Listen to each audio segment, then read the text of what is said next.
Well, Daryl, a late addition to the grid for the British Touring Car Championship for 2026, but you just said to me off mic there you're delighted to be back.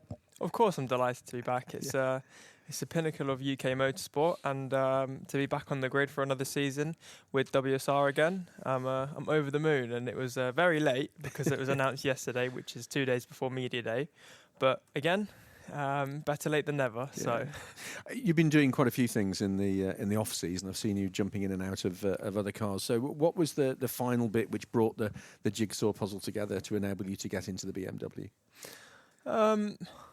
As in jumping in and out of different cars. Yeah, well, no, I mean you've been doing that, but there must have been a process that you had to go through. Were you going to come back? Were you not? Yeah. I mean, how did that all begin to fit into place? Of course, so I haven't been in any other touring car, only the BMW. Yeah. Over the winter, I've been busy coaching, so you might have seen me in other cars coaching. But with the winter season, it's all about trying to gather the budget, of course, the partnerships to go racing, and it all came together last minute, and again, I'm delighted to be on the grid again. Absolutely. You had a cracking season last year. In fact, it was just getting better and better for you as the season went on, wasn't it? I mean, we spoke, and you had some, there's some fantastic photographs doing the rounds and the TV footage of the smile on your face when you had some really, really good races. You must have ended last season on a real high. Yeah, ended on a real high.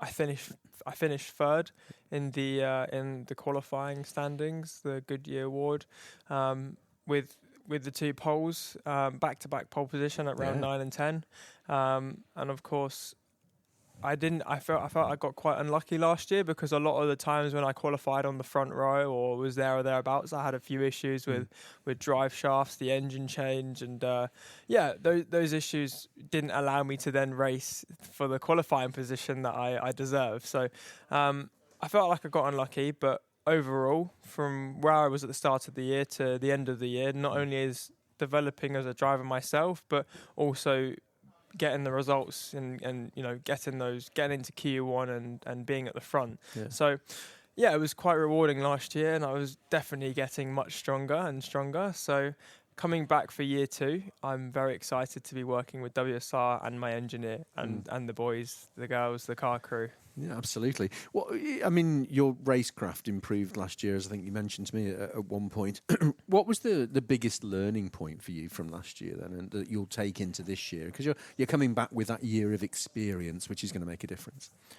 I think as well, being the first year in rear-wheel drive, not many people realise the differences that has. For example, in the front-wheel drive car, the opening laps, you could be very aggressive, go really hard on the brakes, whereas the BMW is one of the weaknesses at the start of the races. So for me to learn last year and have those races that didn't go to plan, yes, they didn't go to plan, and sometimes you can wish they went differently. It's only made me learn. It's only going to make me stronger for this year. So, of course, I'll be doing everything I can to prevent the weakness of the BMW, to make sure that we're strong at the start of the races, and also the end of the races as well. Absolutely. We've got a big talking point for this year, both for the teams and for the fans trackside, and that's the new qualifying format.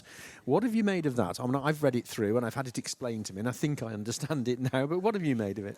I understand there's a new qualifying format, and I'll find out how it works at round 1. Well, we've got this qualifying race now, haven't we? So there's races 1, 2 and 3 same, but there's a qualifying race to do that now, which means it's going to be much more intense on the Saturday, isn't it? I mean, there's some big conversations to have with the team about strategy there, isn't there? Of course, I think it's going to be new to all of us this year, and us drivers as well.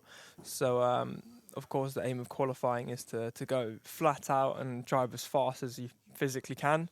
And then after that, of course, the new format that they're introducing would definitely be more interesting and exciting with the qualifying race. But I think for us drivers, I think there's going to be a lot of people at round one to decide whether we like it or not. So, but we got to deal with it anyway. So, we do, yeah, absolutely, you do indeed. And we start in a couple of weeks' time up at Donington Park, where the spring weather can sometimes be unpredictable, can't it? We can end up with rain 1 minute and beating sun the next. You like Donington Park? I do. I like all the tracks. When my NFP1, whenever I drive a new track, it's always fun to do, and I really enjoy it. And in terms of the weather, I'm very surprised that today is lovely. It's lovely, isn't it? Blue sky and sunshine. Blue sky, sunshine, and hopefully it's like this for the rest of the year. But with the UK, you can just never predict anything, because it could be like this 10 minutes before qualifying or race, and then during the race it will be, chucking it down, like we saw at round eight at Donington in race 2. So changes quickly, doesn't it? Now you've had some testing time, haven't you? And put in some pretty quick times. Yeah, it's we're testing. You can never go off the back of that, and you can never read into it too much. However, it was nice to end the fastest at Croft after the 2 days and have all the articles and press releases and media about myself. I wish there was a camera in my car, because the onboard was flat out. So, but yeah, of course, it's nice to currently be the fastest driver on the grid. But again, you can never read too much into it until round 1. No, but it's always nice to sort of quietly have the bragging rights, isn't it? Yeah, exactly. Which doesn't do anybody any harm, but also must give you a sense of what you can achieve this season. If that's what you can do in testing as the season goes on, I mean, you set your sights higher and higher. Yeah, of course.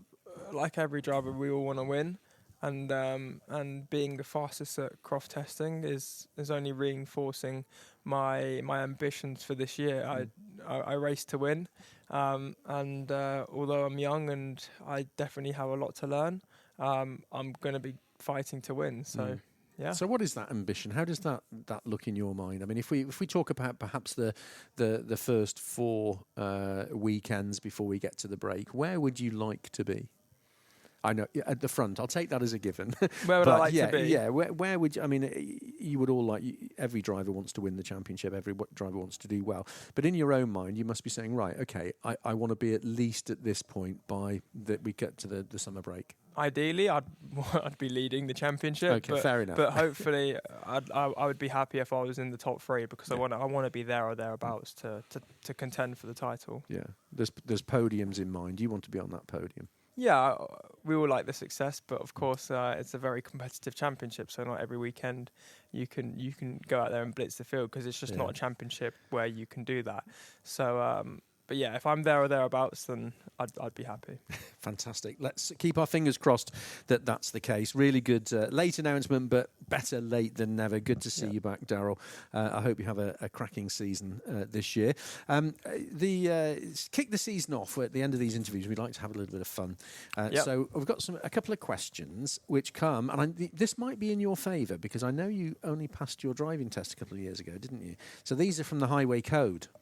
Okay. You haven't panicked yet. Some people have.